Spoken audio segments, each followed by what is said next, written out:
Hey y'all, and welcome to Basco Family Farm.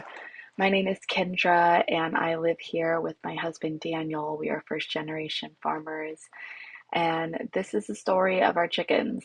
This is where they started off. This is in our mudroom.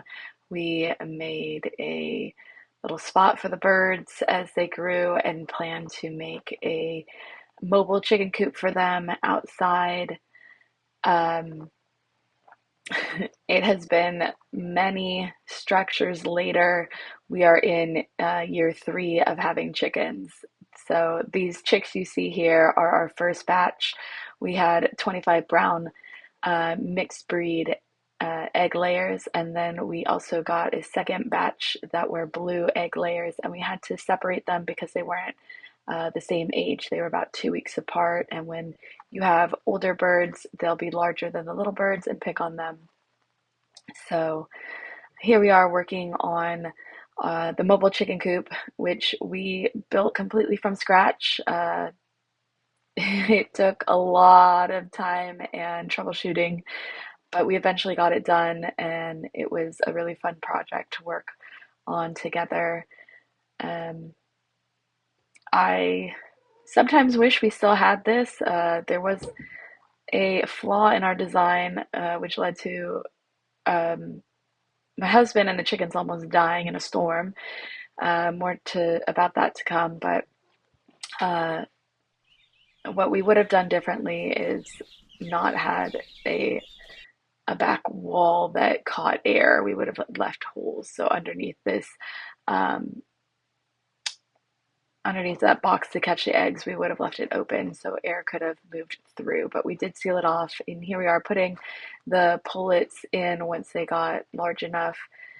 This is their first time on grass, and then we would rotate the coop every day so they were on fresh grass. There was no bottom to this coop, so you'll see what happens later, but it goes flying. Hey y'all. So Daniel and I just had our first real storm here. I'll show you. Well, that's Daniel's car. That's the electric netting. In the middle of the electric netting was the chicken coop. And it is so windy, it lifted the chicken coop up and threw it in the road. And now the chickens are in the car. So over here, the chickens were with their chicken coop, with the net. They're currently in Daniel's car.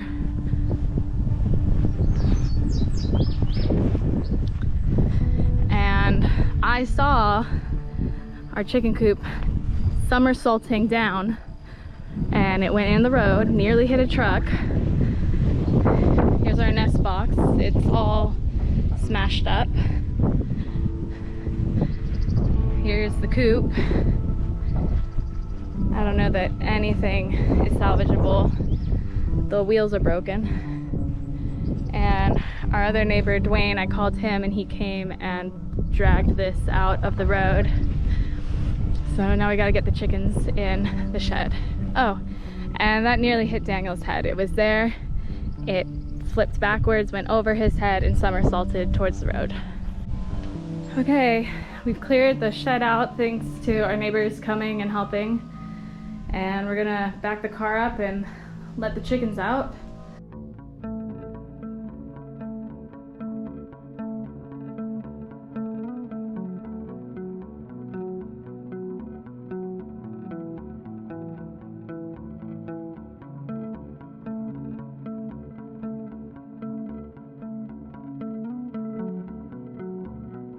It appears the chickens are okay. We put them in the shed for the night. They are definitely stressed out. The big ones are definitely going to kind of pick on the little ones more today because they're stressed. It's supposed to get really warm.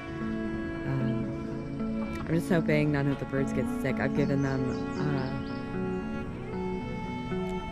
garlic and oregano water. I gave that to them last night. So one of our wonderful neighbors called around and found this old shed and had it delivered at no cost to us. It was going to be burned down The gentleman who dropped it off heard about our story with the chicken coop, and he did a little bit of patchwork on it so it wasn't in horrible shape. Daniel took his time and he retrofitted it for chickens. He made it breathable by putting ventilation in, opening it up, and he partitioned a wall so we had an area to store chicken feed and then an area where the chickens would roost and lay their eggs. We were able to repurpose the nesting box, and the chickens just stayed in the shed till we had their new coop ready, and this was a complete mess to clean up, but they did start laying during the time that they were in the shed. Shortly after that, we were able to get them into their new chicken coop, which is the donated red shed. Okay, here is the shed with the front doors open. Here's the nesting box. This is the door to go into where the chickens roost, and this is like a storage space here. We're going to be putting their feed on this side. I'm not sure what goes here, but this is their nesting box, so they'll lay their eggs in here and we can just come and collect them. Here's the interior, the ventilation. Here's their little ramp to get in and out. All this white is a waterproofing paint that Daniel put on. He's put these because we have a couple birds that can't really like get up to the bars to roost, so they can come up and get to the roosting nest. And then here's some roosting bars for the other birds.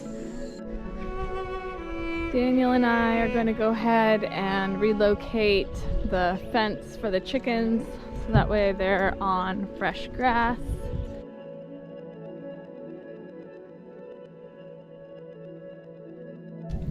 Hey y'all, we're going to be taking the bedding out from the chicken coop and putting it into the garden. Here's the after shot, and now we're going to give them a fresh topping of wood chips. Daniel's gonna be working on a compost bin inside the chicken coop, and I'm going to be working on a sign letting people drive by know what we have for sale. So let's get to it. At this point, our chickens are in their first year. They are not going to be molting, so they'll have great egg production through the winter and we'll have more eggs than we need. That's why I am putting up a sign to sell them to our neighbors. And the birds actually really like the compost pile. They like to hide in there from wind and just feel safe while they're outside from aerial predators. So we're really glad that we made that for them. So the birds like it. They've been hanging out in it,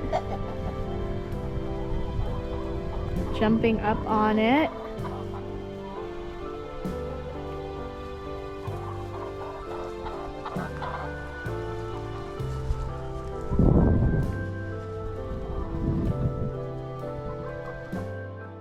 So my friend who's a local suggested we just put a sign in front of the house saying that we had eggs for sale. And that's all we would need to do to sell eggs locally. And it worked. I put a sign up and people started asking about the eggs, and that is how we sell eggs locally. We also sell eggs out in the city to family members, like neighbors and stuff. But most of our eggs are purchased locally, and also if people don't know us personally, later on we might run into them and they're like, oh, you're the house with the egg sign. So we are known for this sign. It has held up really well, and I'm pleased to say this is one of the projects I didn't really have Daniel help me with other than putting the posts in the ground. So it's great advertisement for our eggs. So this structure you see, it covers the large bird feeder that Daniel made for the chickens, but it is a structure we were happy to have as we had hawks sitting in the trees looking at our chickens, and they never attacked our chickens. We have not had any predator issues, We know people in the area who have had hawks take their chickens, and I'm pretty certain the reason we haven't had issues is because they have this to run under for protection, and there's not a lot of clearance for a large bird to come down, grab a chicken, and fly away. So it also gives them shade, which is needed because of the temperatures. Our birds get pretty warm. Right now, Daniel and I are going to install his birthday gift, which is another piece to our electric fence so we can get in and out more easily. Here is a mobile chicken coop that our friends from church gave us. They were no longer using it, and it has been a great structure to have. This would technically be, see, they started in the mudroom, then the mobile chicken coop, then the shed, then the red coop. So this would be like the fifth structure we had for the birds. And we used it for hatching our own chicks in our second year. And it's also served as an isolation space when we have an injured bird or a bird that looks kind of sickly. So we've used it as a hospital. We recently just pulled it out of the chicken run area and we've moved it in with our goats. And it's going to be a goat house for the winter. The only issue I think I would say we had with this is the rodents loved this. We would constantly find rats' nests inside, so that was not ideal. Otherwise, this was a great structure. The birds would like to go underneath and lay their eggs, which was a little bit of a pain in the butt because we had to crawl under and get the eggs each day. Here is what our chicken setup looks like today. And this is Daniel's big project. It's a hoop house that he built, and it can hold up to 300 chickens. So at the moment we have some chickens inside and some out here in the run. Daniel has the sides rolled up so it's not too warm in there. This is the chicken door that Daniel repurposed from the red chicken coop, and it's solar powered, so it'll open and close on its own. We currently have just shy of 100 birds, and that consists of our original like 50, and then we have 50 young birds that just started laying.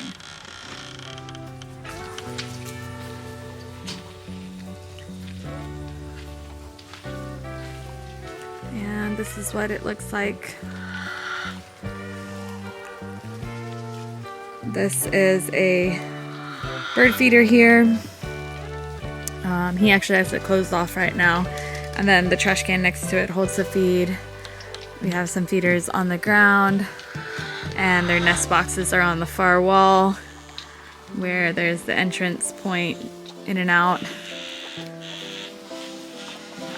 He plans to build some roosting bars, but for now we repurposed the compost bin, and he's got sticks and things up there, so they roost up here.